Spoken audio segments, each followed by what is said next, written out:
Thank you. Come on in our kitchen. That's our favorite song these days, and we want to say it to you right now. I'm Alice Randall. And I'm Caroline Randall Williams. And this is Soul Food Love.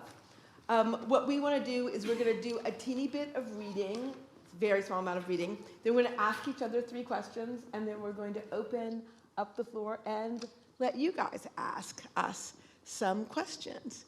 So, Caroline, would you like to kick it off after I make this statement that this book is very personal.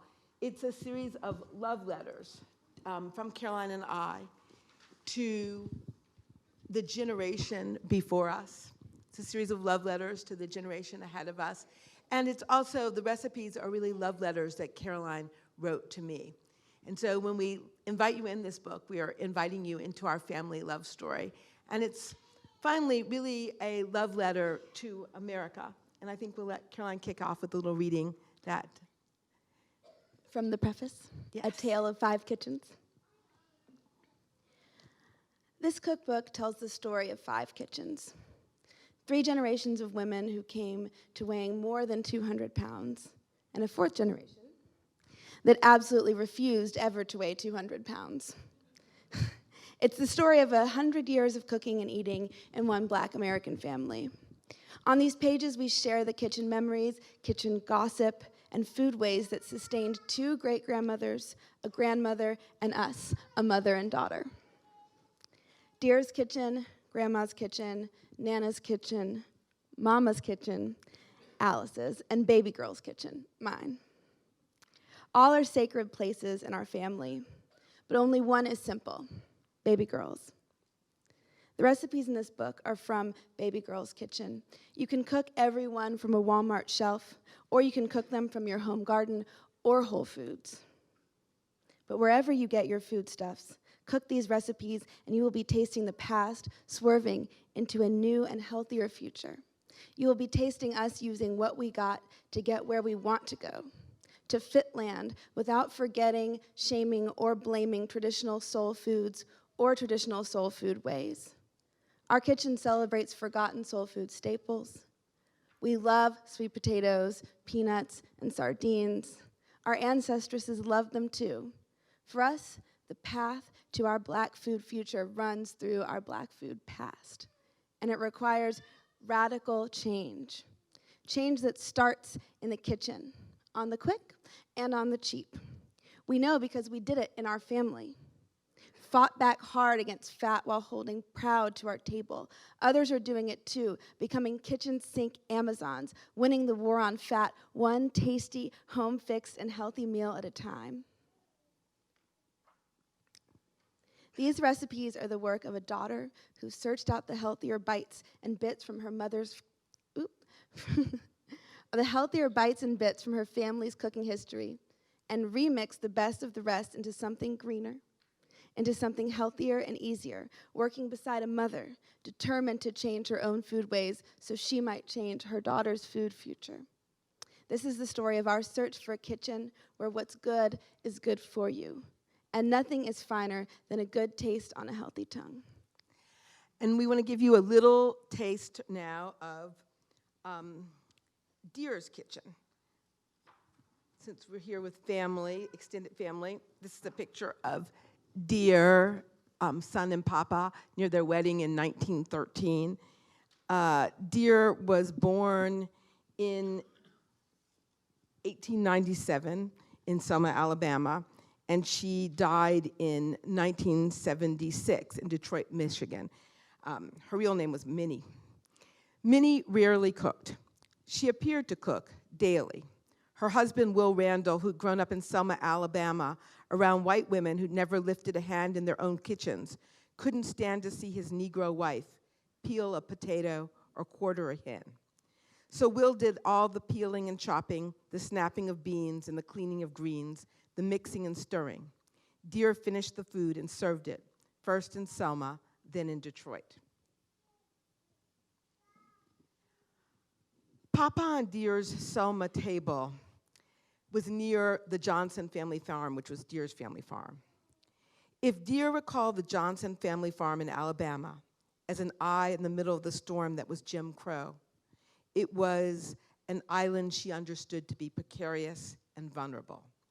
She understood what her husband Will understood, that every acre of the Black Southern farm was fertilized with the memory of slavery, watered with the shaming of Jim Crow, seeded with the descendants of kitchen rapes during and after slavery, and tilled with the ever-present threat of lynching. In the land of strange fruit, farm-to-table food, urban chicken coops, even cool, juicy watermelon have complex resonances often overlooked, ignored, or misread. Dear didn't overlook, ignore, or misread the complexities.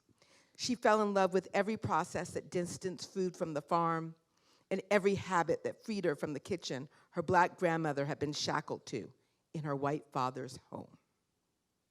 And so it was that Will kept cooking and Dear kept growing flowers, even as the family began to eat out more, become intrigued with TV dinners and tang, with smorgasbords and bars, with all the fancy eats money could buy or market could imagine.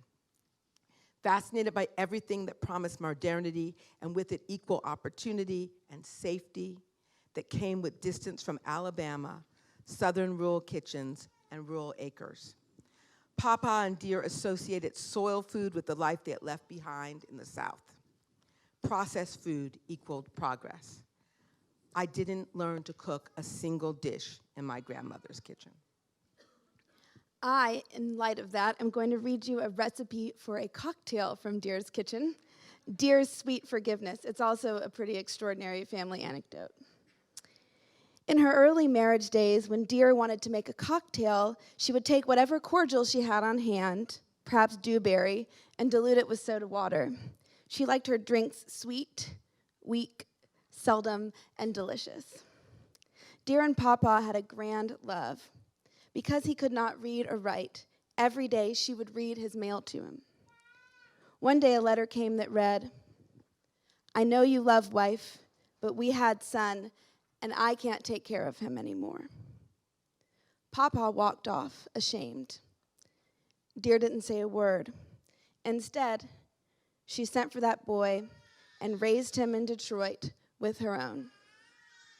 I do not keep dewberry cordial in my house, but there's usually a bottle of Saint-Germain, the haunting floral liqueur.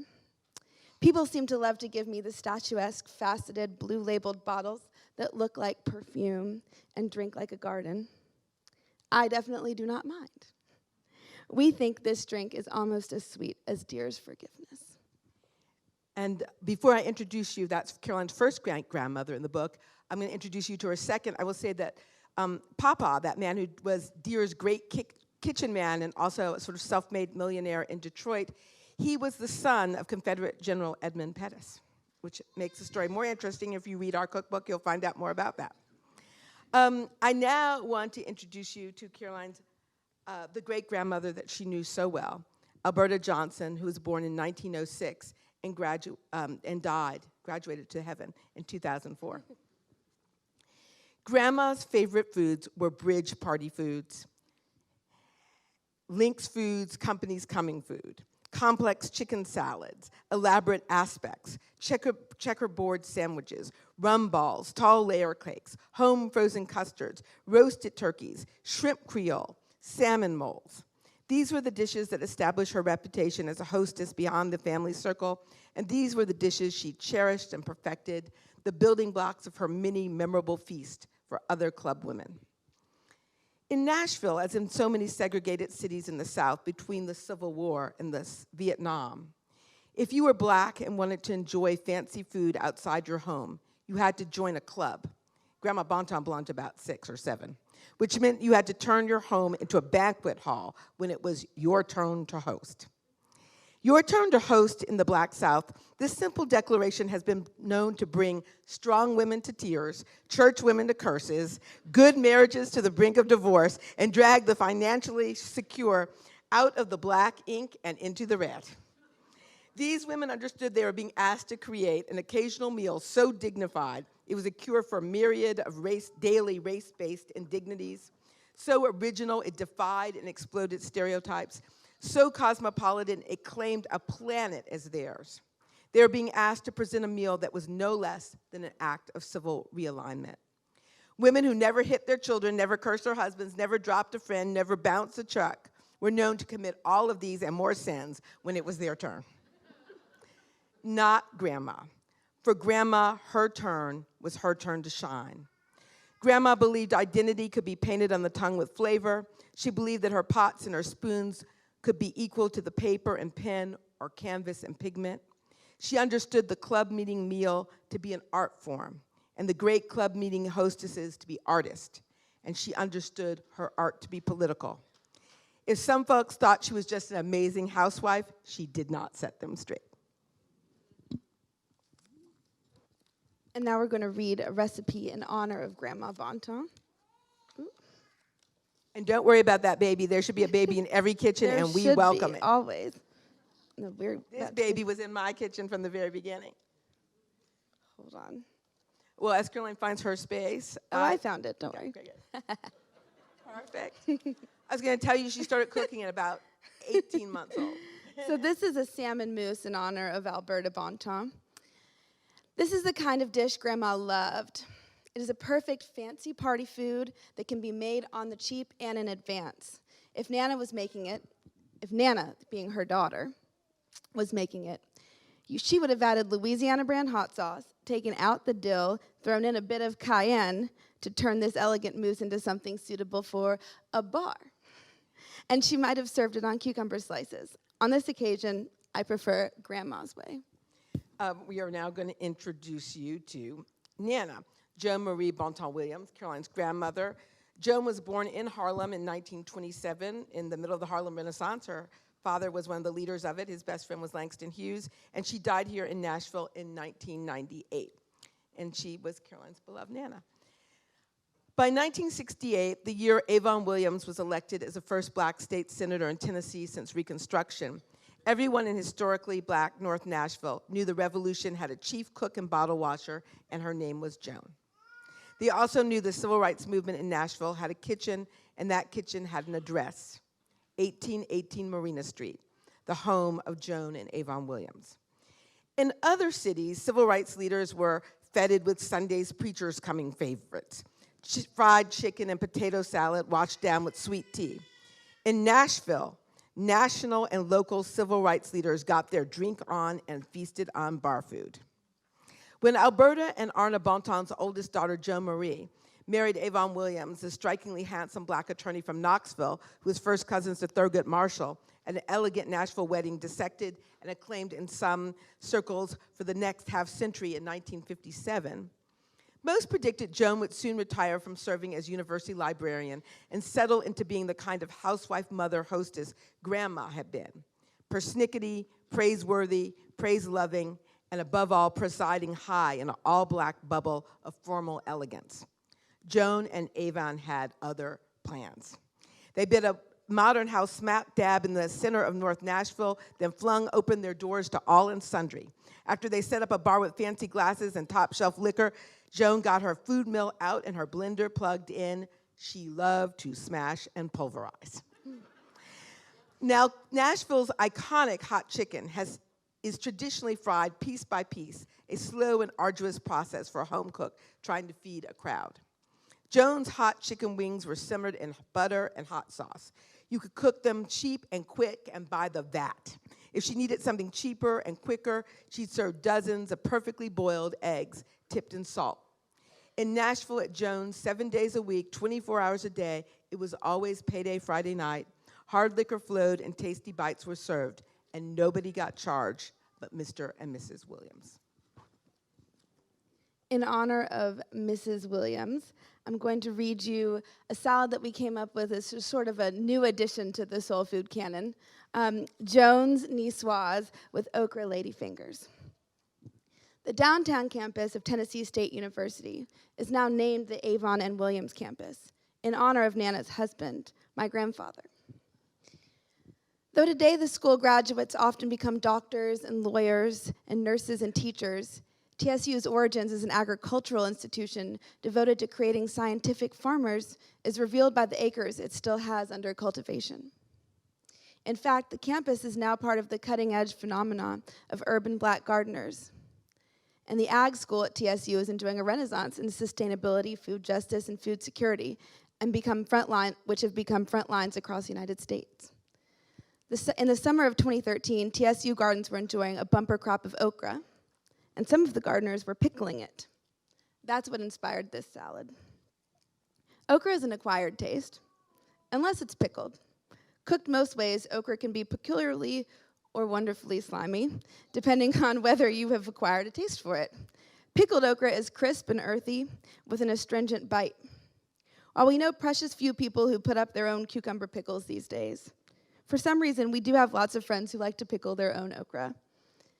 It is thought that okra is an Igbo word and one of the few African words to remain intact in the English language. In some parts of the English-speaking world, the vegetable is referred to as ladyfingers. We named our version to honor a woman who worked her fingers to the bone in support of the movement and didn't, like her husband, get a building named after her. Joan would have preferred a dish anyhow, and this dish is honest and just plain good with pickle bite, like the lady herself. Acknowledging that most of us don't make the time to pickle our own okra, and because it's what Joan would have used, this recipe uses store-bought, but home pickled is best. Oh, and then do I get to segue into a recipe? Is now my turn to take over for a minute before I give it back to my inevitable mother. I'm going to read you a recipe that I think embodies the woman sitting to my right instead of reading from her memoir portion, and it's of the sweet potato broth. One January a few years back, Mama needed a quick substitute for chicken stock. The author, Randall, was coming for dinner. On the menu was a new South classic, black-eyed pea and kale stew made with homemade chicken broth. But just before Mama began to stir up a pot of worthy tribute to a writer who had made small-town Black North Carolina a place readers of all colors could wish to linger, we got a call alerting us that another dinner guest was a vegetarian. Fortunately, the ghost of George Washington Carver, perhaps inspired by Keenan's first novel, A Visitation of Spirits, entered our kitchen and started tugging on an apron. Mama called me to throw around ideas for alternative stocks. Before we knew it, we were inventing, just like Carver, and changing the stew forever. This sweet potato broth is easy, delicious, cheap, and vegetarian, and it isn't salty. Canned chicken stocks, while convenient, often have way too much salt, and the flavors can be tinny, flat, or just plain off. I also love this broth because the recipe is not meant to be exact. You can't mess it up, and you don't get more southern than a sweet potato. Improvise with what you have on hand, and your taste buds will tell you what ought to happen. And we're so excited that the sweet potato broth has been, the whole article in the Washington Post has just come out about it, and they're talking about how everyone's talking about bone broths right now, and they say that bone broths are nothing. It's the anti-hipster answer. And they're saying that bone broths are really just chicken, are stocks. They're saying, what is this? They said the only new original idea is hers. It's the sweet potato stock. They said that is the most original new idea in stock and broth in the last. We're pretty excited about it. So the last thing that we'll read for you is a portion from my section of the book, Baby Girl's Kitchen. My mother's kitchen was and is a magical place. Cooking for her is a special event. There's always been a grand sense of ceremony, and I think many of you know this about Alice's kitchen. There has always been a grand sense of ceremony about the times she chooses to grace the kitchen, something that I have found to be both a point of admiration and a source of frustration. My mom doesn't often lift a whisk or preheat an oven unless it is the beginning of a masterpiece meal. Otherwise, her kitchen remains pristine, her refrigerator uncluttered, her refined palate appeased in one of the many favorite restaurants we have in and around Nashville, many of whom are owned by Max Goldberg. In my mom's kitchen, I learned all the complicated, delicious, we really shouldn't eat this every day, but really want to eat this every day, and we'll eat it way too often and way too much of it, food that I still treasure. I remember helping cook Thanksgiving, sitting for hours at the kitchen table, peeling tiny pearl onions that my mother would simmer with just heaps of heavy cream, salt, and pepper. If the food wasn't for a holiday, it was often themed. One of my dearest memories is of a phase in which she announced that we were no longer eating dinner but having high tea. She showed me how to roll the plain white sandwich bread very thin and cut off the crusts to let the butter get to room temperature so we could spread it, to love the crunch and clean flavor of plain cucumbers and asparagus folded between the bread and butter. And then, of course, came the soup. In beautiful bowls powdered with pink flowers, bowls I now use in Mississippi, she would pour me soups of her own creation. Some she learned and experimented with when she did her independent study of English tea with Julia Child during her time at Harvard. And she would garnish them with edible flowers. Those meals are a childhood treasure to me. My future children are going to eat very differently from how I did as a kid. I ate out. My kids will eat in. I thought cooking was for special occasions. My kids will know that cooking is for every day. I thought soul food was a guilty pleasure. My kids will know soul food is a healthy truth.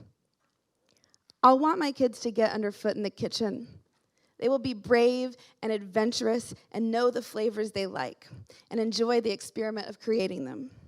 When I have a family, we will know that vegetables don't happen by magic, and they don't just happen in grocery stores either, that they can also happen in pots on a deck and in a raised bed or in a small plot out in the yard. There was a time not long ago when Black people didn't have much that they could call theirs, save for the people they loved and what little food they could try to make special to put in their mouths. So when I say I know food is important to us, I mean it is indispensable, emotional, historical, and above all, it's precious.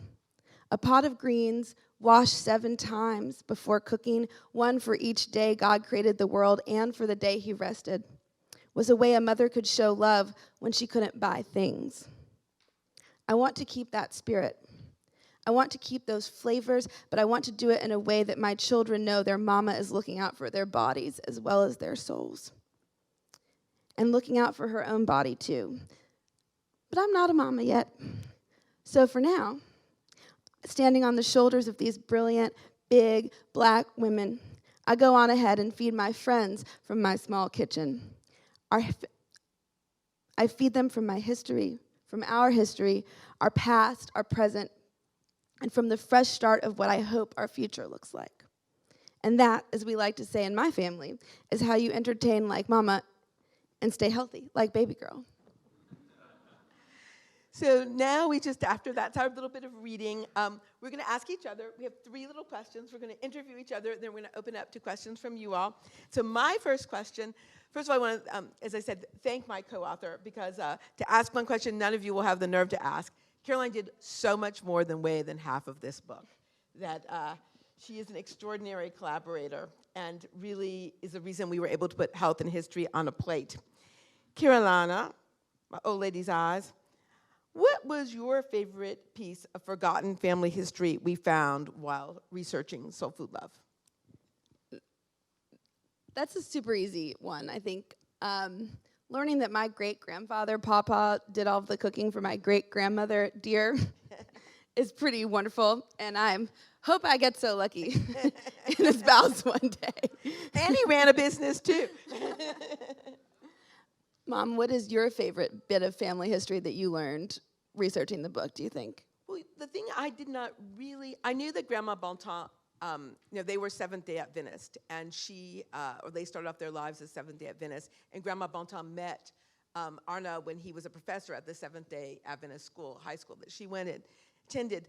So I knew they had a vegetarian history, but I did not know, and he had taught at Oakwood College, that why her vegetarian kitchen was so rich was because there was a Black magazine called The Messenger, The Message, that sent vegetarian recipes all through the Deep South to Black families, starting in about 1906 and continuing through the teens, the 20s, the 30s, the 40s. And so that was really one of the most exciting finds. And we were able to use, including the cookbook, the Oakwood bean loaf, which is an old Black bean loaf recipe. I grew up in Washington, D.C., so I knew the black Muslim bean pies from Washington, D.C., and from Detroit. But it was exciting to find this treasure trove of black vegetarian recipes in our own family that go back a century. Okay, so the second question that we decided we would ask each other is, what is your favorite forgotten soul food staple besides the sweet potato, the sardine, and the peanut? My favorite one being the mama, and is the sesame seed. You may know the Benet wafers, and we have those in some of our family from Louisiana and South Carolina. But when you really go back with the sesame seed, it's the one that will make me cry. Once a slave trade got going, black mothers would hide sesame seeds in their hair for the Middle Passage ride and feed their babies and feed themselves, sometimes babies born on the ship with seeds from their hair. And then when they got to America, they would plant those seeds and keep some remaining to have a taste of home. So the resilience of that, the resilience in a sesame seed, the protein, the oil, the history, the will to live. That's my favorite one. I don't even know if I want to follow that Yes. answer. Well, you, as my child, always has happier ones. So I bet you there's something wonderful on your side. What is your favorite one? My favorite one is the celebration meal. I think we forget that baked fish is old school soul food, and so are berries as an old school soul food treat, a celebration meal. You know, that goes all the way back to slavery as well, but the happy side of it, you know, when you were working somebody's land, whoever owned you, they knew how many chickens they had. They knew how many cows they owned. You cannot steal somebody's pig, but you can go catch a fish in the middle of the night. Nobody knows how many fish are swimming in their pond or their river, the stream by their house. So you can catch a fish and bake it in quiet and collect some berries and feed your family a celebration meal. And so I love the idea of a celebration meal that is healthy and belongs to us. So that's my answer to that one. And on that fish, I'm so glad that Caroline, and she has wonderful fish recipes, because my father, they grow up eating, most in the 50s and 60s, in the urban north, Detroit, Chicago, it was very common for black families to eat baked fish on Friday, whether or not they were Catholic. And you'll find in black inner city neighborhoods in Detroit and Chicago, lots of fish markets. And so we had that history. But here locally, we've had a chance to do some, through the course at Vanderbilt and through Caroline's involvement with David, which how we got inspired in the Hermitage when they were doing volunteer work. There's archaeology about black fish culture. You can find in the slave quarter areas actual fish hooks, actual fish bones, and you can see and document Tools made from fish bones. Yes, exactly. Tools made from fish bones. So this has been undiscussed, but it's a true, that is actually a local and a very well-established African-American foodway, particularly in Middle Tennessee. Do you want to do the last one? Oh, well, the last question is, what was the hardest thing? What was the most challenging and most rewarding thing about writing a book with your hard-headed child? I can honestly, you all know, most of you know me, you say that I am an honest woman. There was actually nothing hard for me about writing with Caroline. She pulled more than her half of the load, and she brings the fun. I may sometimes bring the tears, she brings the laughter, and she is such I think intellectual that's the company integrity. line. No, she does bring the fun. She brings the fun. But I know there are a lot of hard things about me. So you've got your audience, your population to support you. What was the hardest thing? Genuinely, the hardest thing about working with Alice Randall is keeping up with her work ethic. So I think but it was also really good for me, just like healthy soul food. And one question, how many cookbooks do you own, Caroline? Close to 2,000. Yes. Or actually, no, close to 4,000 now. Yeah. I just doubled my collection. I was donated by a family member a whole additional supplement to my own collection. So it's now close to 4,000. And that original cookbook collection was put together by Nana, Caroline's grandmother. And that was started off as a segregation collection from that time when they had to be in the clubs to have meals. And so she put together a cookbook collection that was almost 2,000 strong, and that she fed her community out of that. And it started off, so that's really exciting. Now, we promised we want to turn this over to you all to ask us any questions, or we'll just speak informally with you about this now. So we welcome any questions from our audience or any memories you have about soul food ways or kitchen. Amanda. Hi. Well, I'm so happy to be here and to cook these recipes. I can't wait. And I hope that I have a relationship with my daughter that's as profoundly productive as yours. And I'm wrestling with my son here, and it made me think about the role of men and the sort of shift that we're seeing in our generation of the sort of cooking as in the kitchen as the domain of the woman, and the kitchen as the domain of the man, and a shared domain. And can you talk about that, how, Caroline, in particular, how you see, this is a book about grandmothers and matriarchy. What are the roles of the men in your sort of cooking line, and how do you see that shifting among your friends, the kitchen as a domain, as a male domain as much as it is a female domain? Well, I love that question. As we talked about a little bit with Dear, I have in my family in particular, this one radically potent example of a man in the kitchen, i.e. Papa, who was literally cooking all of the food that was in their house and then letting his wife get away with saying that it was her food because of the trauma of watching his mother be a domestic servant in the kitchen of his father, right? And that was such a harrowing experience for him that he could not stand to see another black woman that he loved cook food. And so he cooked the food himself. But then, of course, on the other side, we do have these incredible home cooks in my family. And I think I love what you're talking about. I'm a millennial kitchen culture. Chefs are guys with, sturdy forearms and covered in tattoos and staying up until all hours. So there's like there's a huge food culture that is male run in the sort of restaurant side of things. But I think that it's really becoming a collaborative event, in both directions, because there's that strong pull of the chefs, and then there's, the millennial chef culture, and then there's also the balance of the, deeper women in the kitchen tradition. And I think that's sort of meeting in a happy middle right now.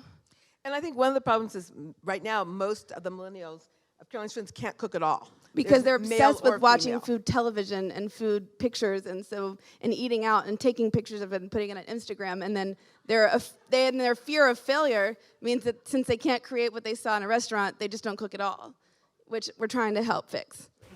I know that when I cook, I know my children always say they never eat the same meal twice because I don't measure anything. It's a vibration, to borrow from Berta May Grosvenor, vibration cooking. One of our favorite We cookbooks. love Verta May. Who is more the measure, and who is more vibration? That one is total vibration. Probably, I think my vibration started as an act of defiance against my mother, in the sense that my mother is so meticulous in the kitchen, because she also comes from a French and a baking background as well, with the soufflés, where it has to be exactly this time and exactly this amount of flour. And so I was like, Mom, it'll be fine, I never, she was the one that would slice the top off of the measuring cup to make sure the flour is even, and I'm sort of going, straight. I don't even sift. So there's definitely I'm the vibration cooker, and she is the meticulous one. But that was probably the most exciting part of making the cookbook, was this. All of these are my home cooked recipes, so I'd sort of be practicing and writing them down for publishing purposes, and I'd toss the olive oil into the pan and be like, oh no, and pour it back into a teaspoon to see how much it was, and then write down the number. And I really, I started learning to cook in Detroit as a little child. I was that weird child who, the Julia Childs show, it just started, and I was born in 1959. So about 1965, I started watching Julia Child on TV and The Galloping Gourmet. These were my two of my favorite shows in the 60s. And then as I got older and learned to read, I cooked my way all the way through Mastering the Art of French Cooking and did a lot of Joy of Cooking and the Craig Claiborne. So I really taught myself to cook as a middle school, high school girl. My mother, so I have that more formal background and approach and ended up working with Julia Child one-on-one for some, so but that's also why I probably don't cook that much. And True Confession is in the book. I said, Carol, at home we had a series of hippie cooks, white hippie cooks who cook for us. And here, when Caroline was growing up, because we're working, and then we get to eat in these fabulous restaurants. So I think that learning to improvise, but like jazz music, you have to really know the rules. And Caroline says that she doesn't measure things, but she is a I very apprenticed thoughtful, her, so balanced I don't cook. need to. But it's yeah, no, definitely. Any other questions? You do have Helen's capers, but I wanted to ask you more about the Black Vegetarian magazine, the message you sent. Oh yeah, of course. Yes. What would you like to do? Well, it's interesting. It had the Black Seventh-day Adventists. Black Seventh-day Adventists don't eat flesh food. And it's actually a denomination that is very, has a high preponderance of African Americans in it. But what was really interesting particularly is that they were very involved in Mississippi, Alabama, and the Deep South. We have, at the top of the head note of this, it talks about, well, actually, we had to actually cut that out. But Huntsville, Alabama, the details talk a about lot. the message, I was trying to look at the name of that magazine, because it actually predates 1907. It actually, with a different name, goes back to the immediate days of Reconstruction. And so it had weekly and monthly, at different times, it went a different number of times. It's going through the mail. It was all through Mississippi and Alabama. I mean, it went all through the South. But it was coming regularly with these recipes. All their recipes were vegetarian. And Grandpa actually published in it in terms of fiction and things of this sort. So she was very, very involved with this magazine. But what's interesting, it's one of the first magazines that was all geared towards Black Southerners. So it had reached way outside of the Seventh-day Adventist community. And it's really quite extraordinary. It's hard to get a hold of, but we actually have there's some digitized files on that. And that's, I think, a great project. I'm trying to get I'm hoping to get a graduate student or someone really involved in collecting those recipes and putting them together. And you have to sort of assume that part of the popularity too, in terms of it being so popular, is that being a vegetarian is cheaper, right? So you have, and if you're a poor Black person and you can feed your family on beans instead of on chicken, that's a precious tool for you. So that's a significant reason, I imagine, why it was so popular. And one other thing before I take the question right behind you is, this isn't the only important Black vegetarian and health food movement. People think of, African Americans really looked at health food earlier. Dick Gregory, the comedian, has published early. He's the one who actually coined the phrase soil food instead of soul food. But that goes back to the 60s, not just the things that he did later. And then Elijah Muhammad. Most things, I'm not a big Elijah Muhammad fan, but one of the things that Elijah Muhammad was very active and aggressive about, the founder of, the leader of the Black Muslim group, was that Black people were being killed in their kitchens. He was opposed to fried chicken. He was opposed to fried foods. He actually pushed forward vegetarian foods and not eating of pork. So Elijah Muhammad was one of the. So there have been many early Black vegetarian movements, but the most significant that goes back to the 19th century is the Seventh-day Adventists. Yes. So first, I'd like to congratulate both of you on a wonderful, I'm sure, experience and wonderful output for the rest of us to enjoy. Being a mother, I would probably imagine doing a project like this with your daughter was a dream to be able to work together. But being a daughter and having a daughter, I bet that was probably something that was not on the top of your list. So, working that closely with your mom. So what were the things that you guys discovered about each other in your mother-daughter relationship as you did this? And did you discover any new recipes that by working together on it, you came up with something that's strictly Alice Well, I'll take that one first. We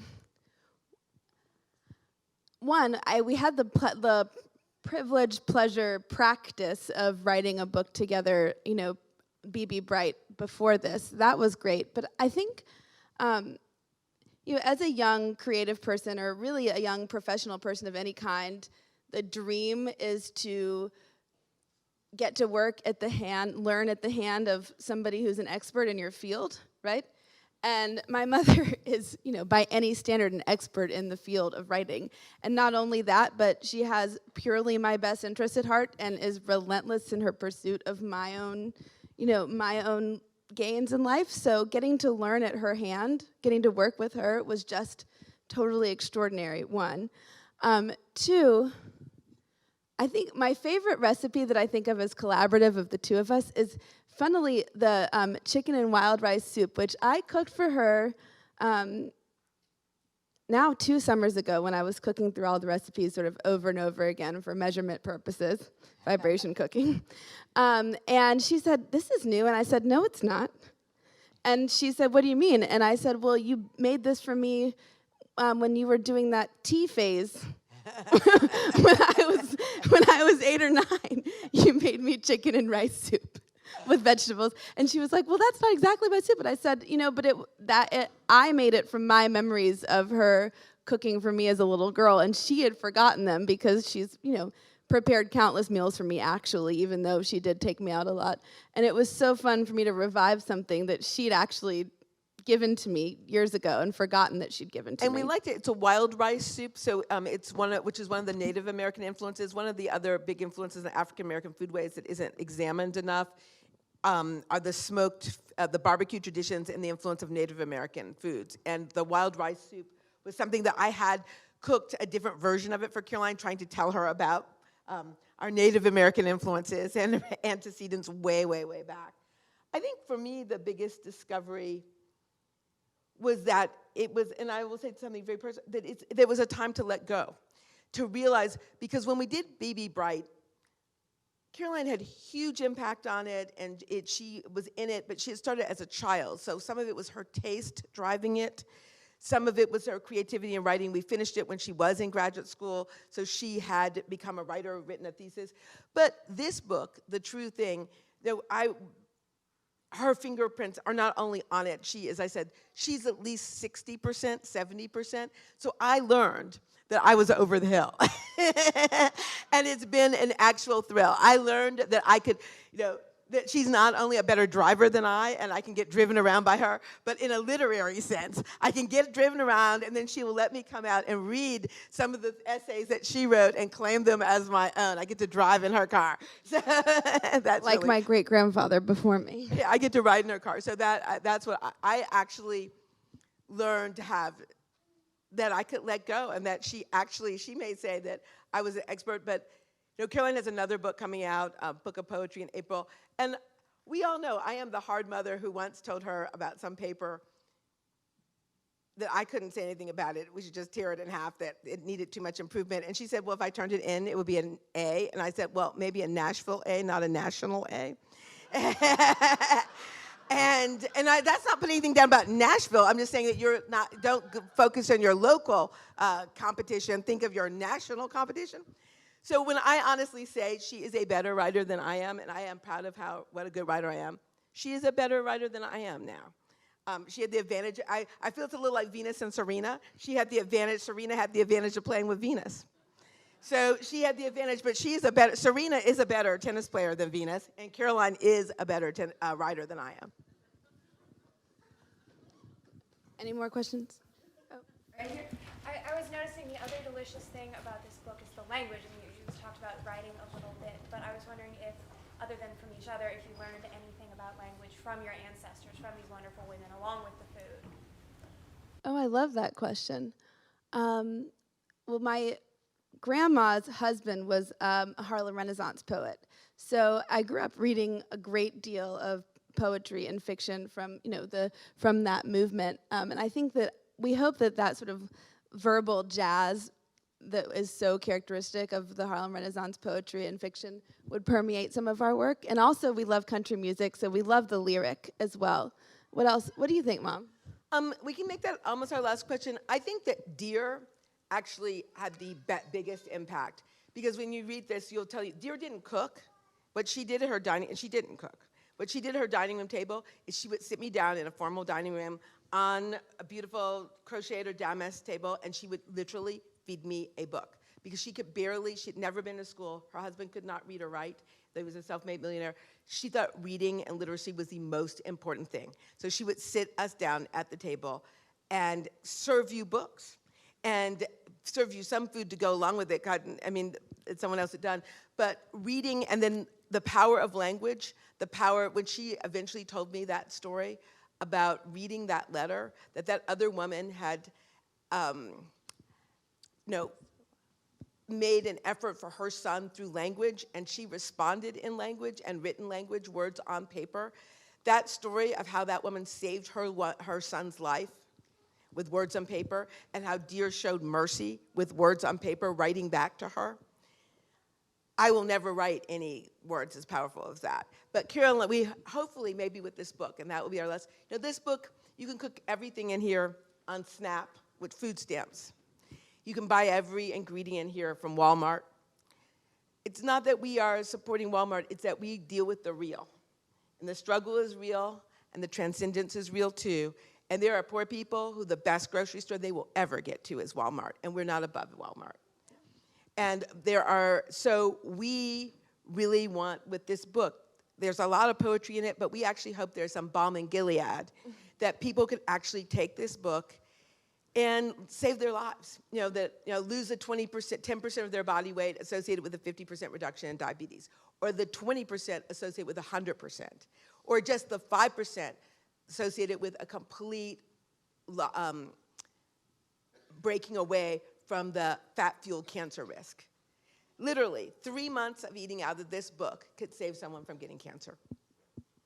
And that is what we really wanted. That is what, we hope to make it pretty and sweet, but ultimately, our work is really political and poetic. We're like following Grandma Bonton's steps. She was giving those little dinner parties, but she was putting a lot of politics in it. Hip-hop in that way, too. Yeah. So thank you for coming. We know you're really busy. Thank you.